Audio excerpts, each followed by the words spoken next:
our Qibla, you eat our meat, you say our prayers, then you're a Muslim.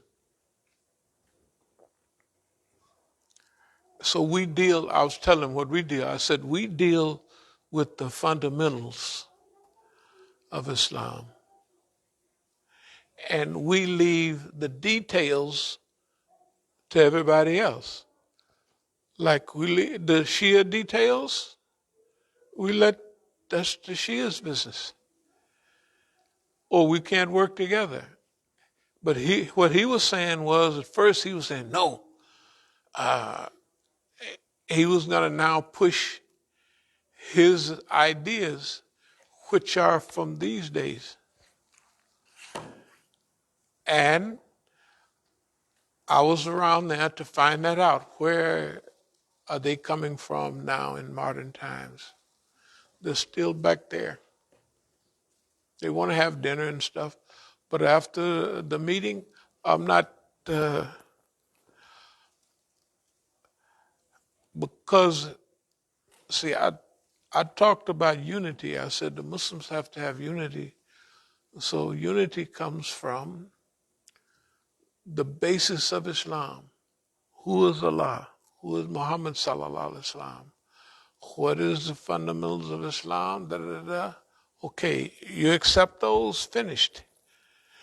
Because as I was telling him, I said, everybody has their details. Right? They have their details. And the details are because of their historical contact with Islam. And that's why here in America, we follow Quran, we follow Hadith. We love the historical pattern because the Quran says travel in the earth and see what was the end of those before you. And then we have our response to those first three lineups. You see what I mean? Our own response right here. Okay, I would say that we're the only ones that have incorporated that. Because everybody else maybe have incorporated, of course, the Quran, they do a good job. And then the Hadith, their selected Hadith. They remember, there'll be 73 different sects in Islam. All of them going to go to hell but one, which is us. Everybody else is going to hell but the Salafis. Everybody, Maliki, Shafis, Hanbalis, they going to hell, period. That's it. There ain't no discussion. They gone. They might as well get on their fire suit, because they going to be in the hot spot from now on. That's what they say, right? And all the hadith about be friendly to Muslims, smile at Muslims. If you can't give them charity, give them a smile. You ever see them Negroes, especially at me, when they see me, they frown up. Musa, you ain't seen one. If they come here, they're going to sit here for a minute as not spies, and I'm going to lay it on them. I'm going to start hitting them. Boom. And they're going to get up. You ever see them? You get up and walk out. Because I want to find out, are you here because of that? So I brrr, brrr, brrr. Are you from New York and you came here the New York Imam sent you here? That's what you look like. Brrr, brrr. They're going to get up. You ever see people at Juma? They get up and walk out. Why? Because somebody sent them here and I'm going to bring that up till they get out. They just show who they are because you don't need to do that. Don't play with each other. Don't play with us and we won't play with you. But if they come in like that, we're going to just have a good time. Anyway,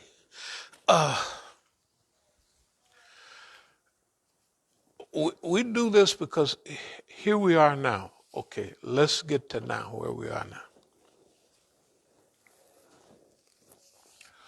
I just wanted to say that because, see, this little stuff never stops.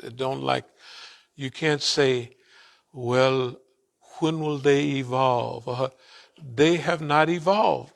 Like I say, the writings, 1896 and And a guy dies in 1909, 1908, something like that. You know, died of in his own vomit and stuff. They're saying he deserved it. I don't say that though.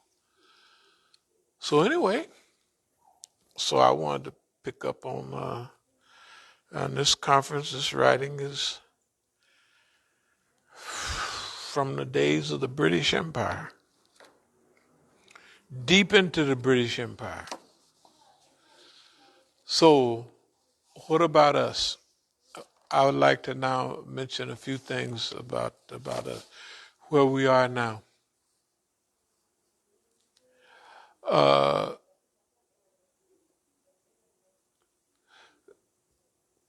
This won't have any order to it, but it'll cover certain subjects. If you remember, we discussed post-traumatic growth. So post-traumatic growth means that we believe that we've been involved in that, deep in it. In fact, we believe that what we've been dealing with, we believe that we've had more effect in arranging this stuff than the system has.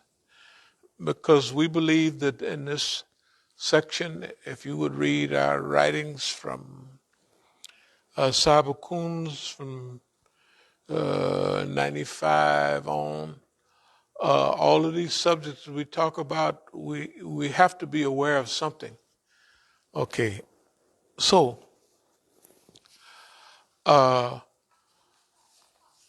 West has this idea about post-traumatic syndrome, you know, and what it does. But we have an idea about post-traumatic growth. That after you deal with trauma and challenge, you could be diverted or destroyed by it, or you could grow by it. We use it, okay.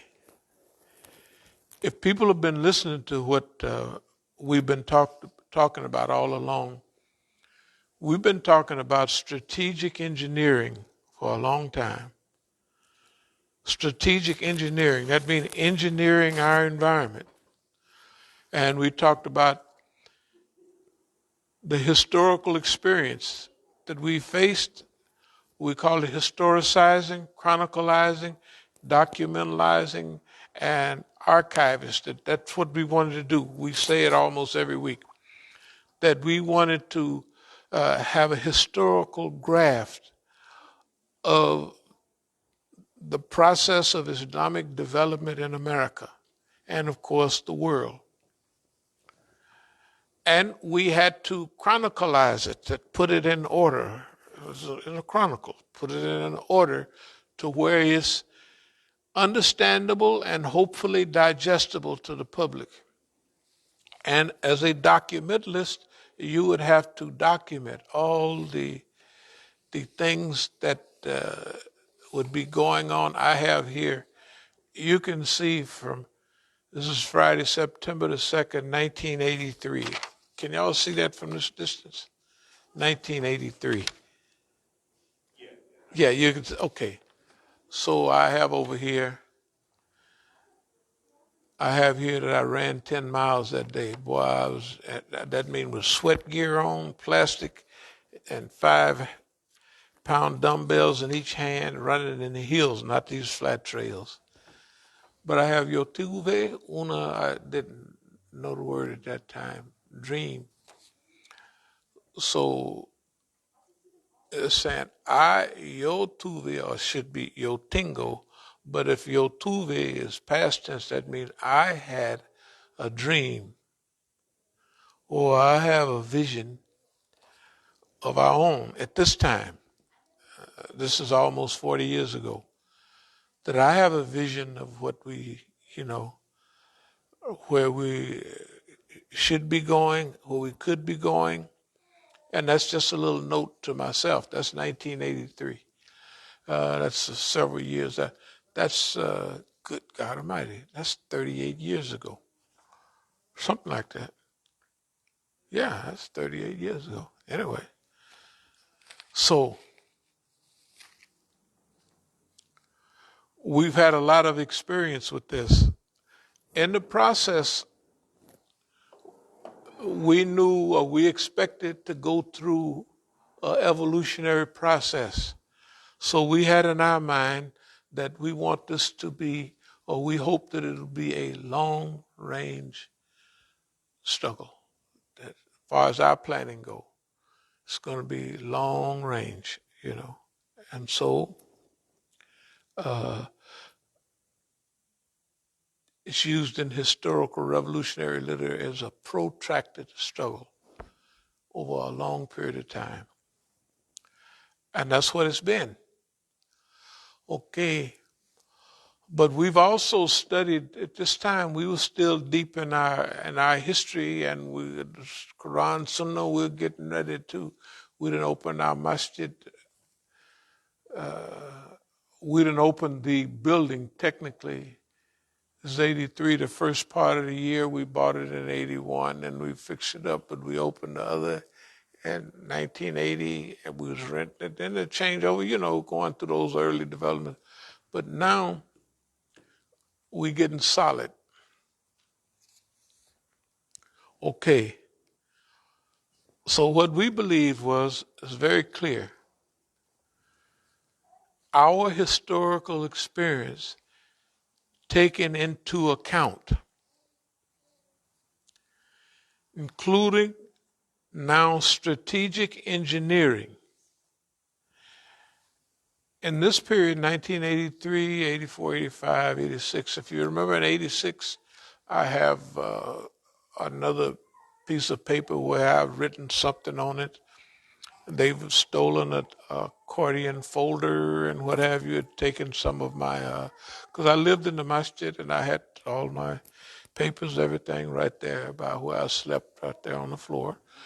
So at that time, they took an accordion folder, they took some other information, and I said, fine. I said, that's big. I said, for that reason, we going big. Not that we evolving. But at that point, we know that we have to evolve from 1980 to 1986. We have already went through several stages of evolution just to be around for 6 years. 6 years is a long time in the movement in those days because people would last a year, 2 years, 5 years. 5 years was a big, long time, Okay, our historical experience taken into account, historicized, chronicalized, documentalist, archivist, and we called that strategic engineering. Strategic human engineering. Some call it human engineering, in sales, how to sell it. They call that human engineering, how to engineer people to do that. We call it strategic engineering. And by this time, we kind of know what we're up against. And we also know at this same year, one of the informers, when I said, well, you got to go, because in those days, we don't do like now. Informers are welcome to stick around long as you want. But in those days, we had the old time, you're a tattletale, you have to go. So as I'm getting rid of him, and I got rid of him for certain reasons, he looked at me and said, you don't know what you're up against. And I looked at him and said, you don't know what you're up against. That was true. He was looking at me. He was a police officer. He and his brother, he was on me on that coast, and his brother was on the Dar al-Islam movement on this coast. Right? They were more well informed about Islam than I was, not technically, because they had went to Hajj in 1980 with the Dar al-Islam movement. See, their job was to focus on the movement. If they out in Oakland, all they're doing is waiting around till something pop up Islamic. If they're on this coast, his brother, the Dar al-Islam movement, and it was not only him, but it was, I would say, hundreds of agents in those days. Now it's up into the thousands. I just say, just thousands. You know, known and unknown agents, but these people knew exactly what they was doing. So I told him in '86, I said, you don't know what you're up against. And the way I felt about it, you ain't never dealt with a nigga that's thinking. And you ain't never dealt with a nigga that's not gonna bite at every bait you throw out. You're not gonna mess with nobody that's at that time is just